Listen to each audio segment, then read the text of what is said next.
Bonjour à toutes et à tous et bienvenue sur notre premier podcast à l'écoute de l'Europe. Au programme aujourd'hui, la campagne EU Beach Cleanup 2021, un petit zoom sur l'aide accordée par l'Union européenne en faveur de la démocratie et des droits de l'homme. Nous vous dirons également tout sur la sortie de la première application Erasmus+. Enfin, si vous travaillez dans le milieu éducatif, auprès des jeunes ou dans une communauté locale, participez au concours Film for Energy Challenge. EU Beach Cleanup 2021, c'est quoi?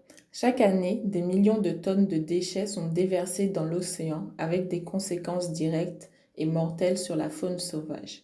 C'est pourquoi, tous les ans depuis 2017, l'Union européenne organise le EU Beach Cleanup, une campagne mondiale de sensibilisation appelant à une action afin de protéger les océans à l'échelle internationale.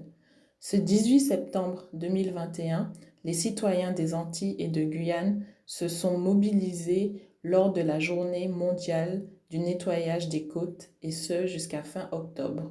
Où que vous habitiez, c'est encore le moment de vous mobiliser pour nettoyer nos océans. Vous voulez en savoir plus sur ces initiatives? Rendez-vous sur la page de la Commission européenne en inscrivant EU Beach Cleanup Campaign.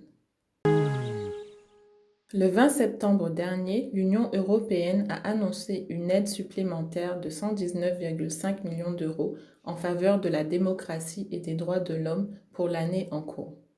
Suite à la semaine de la démocratie, l'Union européenne a annoncé 6 actions visant à renforcer le soutien de l'Europe à la démocratie et aux droits de l'homme dans le monde en 2021. Ces actions sont, tout d'abord, la promotion des valeurs fondamentales de la démocratie, en deuxième lieu, l'état de droit, en troisième position, l'université, l'indivisibilité et l'interdépendance des droits de l'homme. Quatrièmement, le respect de la dignité humaine. Ensuite, les principes de non-discrimination, d'égalité et de solidarité. Et pour finir, le respect des principes de la Charte des Nations Unies et du droit international relatif aux droits de l'homme. Ces mesures permettront à l'Union européenne de venir en aide aux organisations de la société civile, aux militants pour la démocratie et aux défenseurs des droits de l'homme dans 116 pays en accordant une attention particulière aux femmes et aux jeunes. C'est la nouveauté du mois, la sortie de l'application Erasmus+. Lancée le 21 septembre par la Commission européenne, l'application Erasmus+ est disponible dans toutes les langues de l'Union européenne. Téléchargeable sous les systèmes Android et iOS et bien sûr valable dans toute l'Union européenne, Erasmus+ permettra aux étudiants d'avoir dans leur poche toutes les données et tous les documents nécessaires à leur scolarité. Le vice-président de la Commission se dit réjoui de l'interface. Quant à la coordinatrice de la jeunesse, Biljana Sirakova, elle dit de l'application qu'elle a le potentiel pour renforcer la démocratie et faciliter la création d'une citoyenneté numérique active. On vous conseille vivement de la télécharger.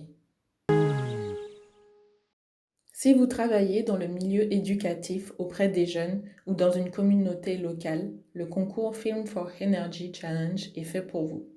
Qu'est-ce que c'est? La Commission européenne lance le concours Film for Energy Challenge. Elle invite les établissements scolaires de toute l'Union européenne à créer une courte vidéo sur l'importance de l'efficacité énergétique et les avantages des économies d'énergie pour leur établissement, leur commune ou leur ville. En quoi consiste le concours? Les élèves âgés de 12 à 15 ans, issus de tous les pays de l'Union européenne, sont invités à produire une vidéo sur la manière dont ils ou elles économisent l'énergie au quotidien, éduquent leurs proches, leurs amis, leurs voisins et le monde entier concernant les avantages de l'efficacité énergétique. Les vidéos des établissements scolaires lauréats seront diffusées dans toute l'Europe via les canaux officiels de la Commission européenne et la meilleure vidéo sera récompensée par une journée de l'énergie organisée dans l'établissement scolaire concerné. Si vous êtes intéressé, vous avez du 1er octobre 2021 au 15 février 2022 pour vous inscrire sur le site web de la Commission européenne. La 76e Assemblée générale des Nations unies a eu lieu le 21 septembre.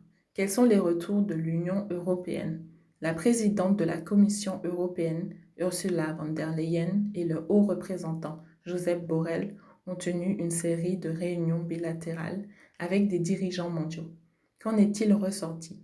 Tout d'abord, un renforcement des liens entre l'Union européenne et la Colombie a été établi par une signature d'un protocole d'accord en présence de la présidente de la Commission et du président colombien, Iván Duque Márquez. L'Union européenne a soutenu un discours visant à protéger et restaurer la nature partout dans le monde grâce à un message vidéo de la présidente von der Leyen lors de la manifestation de haut niveau Transformative Action for Nature and People. Elle a également participé à la réunion sur le processus de paix en Libye, ainsi qu'à l'événement parallèle de haut niveau en ligne sur la violence à l'égard des enfants en temps de crise organisé conjointement avec la Bulgarie, la Jamaïque, le Luxembourg et les Nations unies. Le sujet du Yémen sera abordé par le commissaire chargé de la gestion des crises lors d'un événement de haut niveau sous l'égide conjointe de l'Union européenne, de la Suède et de la Suisse. Enfin, l'Union européenne a annoncé une nouvelle série de mesures d'aide en faveur du Yémen et notamment la mobilisation des fonds nécessaires d'urgence pour l'intervention humanitaire. Combien avez-vous de chargeurs chez vous? Combien en jetez-vous également? Pour faire face aux déchets électroniques, la Commission européenne lance un chargeur universel pour tous les appareils électroniques. En 2020, environ 420 millions de téléphones mobiles et d'autres appareils électroniques portatifs ont été vendus dans l'Union européenne. On estime que les chargeurs mis en rebut et non utilisés représentent jusqu'à 11 000 tonnes de déchets électroniques par an. Depuis des années déjà, les chargeurs de téléphones mobiles ont été réduits de 30 à 3. La Commission propose à présent une législation visant à mettre en place une solution de charge universelle pour tous les dispositifs concernés. Cela comprendra un port de charge harmonisé pour les appareils électroniques. Le port USB type C sera le port universel. Cela permettra aux consommateurs de charger leur appareil avec le même chargeur USB type C, quelle que soit la marque de l'appareil. Une technologie harmonisée de recharge rapide qui permettra d'éviter que différents producteurs limitent la vitesse de charge de manière injustifiée et contribuera à faire en sorte que la vitesse de charge soit la même, quel que soit le chargeur compatible utilisé avec un appareil.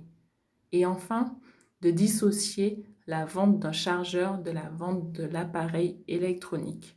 Les consommateurs pourront acheter un nouvel appareil électronique sans nouveau chargeur, ce qui limitera l'achat de chargeurs indésirables ou le nombre de chargeurs laissés inutilisés.